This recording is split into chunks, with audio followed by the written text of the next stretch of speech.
नमस्कार मित्रांनो, स्वागत आहे आपलं स्मार्ट मराठी माहिती या यूट्यूब चॅनलवरती। मित्रांनो, मुख्यमंत्री माझी लाडकी बहीण योजनेचे जे घोषणा झाल्यानंतर जे कागदपत्रासाठी जी धावपळ उडाली होती, त्यानंतर त्यामध्ये अनेक नवीन रोज अपडेट येत आहे, अनेक बदल येत आहे। तरी देखील लोक जे कागदपत्र आहे ते काढण्यासाठी अजूनही जे आहे ते ऑनलाईन सेंटर असेल किंवा अन्य ठिकाणी असेल ते चक्र मारत आहे। तर आता जे कागदपत्र तुम्हाला लागणार आहे ते कागदपत्र अतिशय कमी करण्यात आलेली आहे। तुम्हाला आता यासाठी फक्त 4 कागदपत्रे लागणार आहे। तर ते कोणकोणती कागदपत्रे लागणार आहे, तर सर्वप्रथम तुमच्याकडे आधार कार्ड असणे आवश्यक आहे।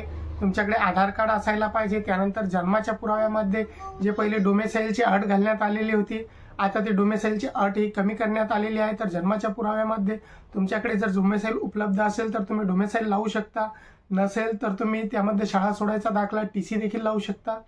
ते देखील तुमच्याकडे नसेल तर त्यामध्ये तुम्ही तुमचा जन्माचा दाखला जर तुमच्याकडे असेल तर जन्माचा दाखला लावू शकता, किंवा मतदान कार्ड, किंवा तुमच्याकडे जर 15 वर्ष जुनं राशन कार्ड असेल तर ते राशन कार्ड देखील तुम्ही यामध्ये लावू शकता। हे झालं दुसरे कागदपत्र। तर तिसरा कागदपत्र काय, तर तुमच्याकडे जे आहे ते उत्पन्नाचा दाखला, जे पहिले उत्पन्नाची दाखल्याची अट टाकण्यात आली होती ती देखील आता शिथिल करण्यात आलेली आहे। तुमच्याकडे जर उत्पन्नाचा दाखला असेल 2.5 लाखाच्या आतमध्ये तर तुम्ही उत्पन्नाचा दाखला त्यामध्ये लावायचा आहे। उत्पन्नाचा दाखला जर नसेल तर तुम्ही पिवळं किंवा केसरी राशन कार्ड देखील त्यामध्ये लावू शकता। त्यानंतर चौथा आणि महत्त्वाचं म्हणजे तुमच्याकडे राष्ट्रीयकृत बँकेचं पासबुक असणे हे आवश्यक आहे। तुमचं आधार लिंक त्या पासबुकला असायला पाहिजे। अशा प्रकारे जे 4 आहे हे 4 फक्त तुमच्याकडे डॉक्युमेंट आता असायला पाहिजे। बाकी तुम्हाला कोणत्याही प्रकारच्या डॉक्युमेंटची या अर्ज भरण्यासाठी आवश्यकता नाही। आणि त्यामध्ये अजून तुम्हाला तुमच्याकडे फोटो, जर तुम्ही नारी शक्ती ॲपवरून फॉर्म भरत असाल तर फॉर्म भरायची घाईगडबड करू नका।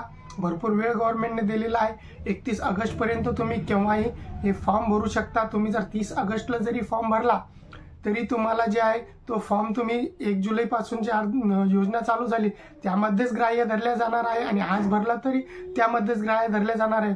म्हणून फॉर्म भरायची घाई गडबड करू नका। यामध्ये अजून भरपूर अपडेट येत आहे, नवीन रोज बदल होत आहे। नारी शक्ती ॲपवरून जर तुम्ही फॉर्म भरत असाल तर चुकीच्या पद्धतीने डॉक्युमेंट अपलोड करू नका। डॉक्युमेंट व्यवस्थित आणि स्वच्छ अपलोड करा, कारण आधारची त्यामध्ये मागची पुढची दोन्ही बाजू अपलोड करायची आहे तुम्हाला। त्यानंतर जर उत्पन्नाच्या दाखल्याच्या जागी राशन कार्ड अपलोड करायचं आहे।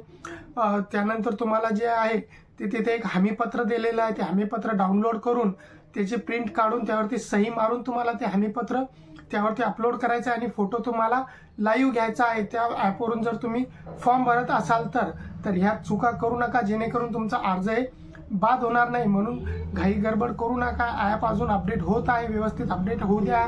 तुम्ही जर ॲपवरून भरत असाल तर ऑनलाईन सेंटरवरून अजूनपर्यंत ऑनलाईन सेंटरवर अर्ज चालू झालेले नाही आहे, किंवा ज्यांना ॲपवर भरता येत नाही त्यांनी ऑनलाईन सेंटरवर जाऊन भरायचे, किंवा ज्यांना ऑनलाईन सेंटरवर देखील जमणार नाही जायचं त्यांच्यासाठी एक महत्त्वाचा शासनाने निर्णय घेतलेला आहे की आता अंगणवाडी सेविकेकडे देखील तुम्हाला तुमचा अर्ज जे आहे ते भरून देता येणार आहे। त्यासाठी त्यांच्याकडे अर्ज उपलब्ध असतील, त्या अर्जाची PDF घ्यायची, त्याची प्रिंट काढायची, त्याला तुमच्या आधारचे झेरॉक्स, तुमच्या राशन कार्डची झेरॉक्स, तुमच्याकडे TC, जन्माचा दाखला, डोमेसाइल काही असेल जे पुरावा असेल ते द्यायचं आहे।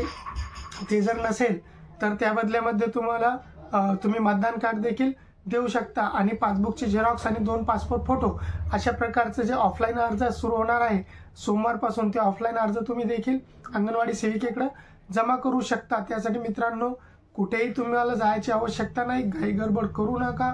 वेळ शासनाने भरपूर दिलेला आहे, 2 महिन्याचा वेळ आहे, तुम्ही केव्हा देखील हे अर्ज करू शकता। तुम्हाला जर काही अजून प्रश्न असतील तर खाली कमेंट करा, आपले व्हॉट्सअप ग्रुप जॉईन करा, टेलिग्राम ग्रुप जॉईन करा, त्यावरती मला नक्कीच सांगा। चॅनलवरती नवीन असाल तर चॅनलला सबस्क्राईब करा, व्हिडिओला लाईक करा आणि शेअर करा। जय हिंद, जय महाराष्ट्र।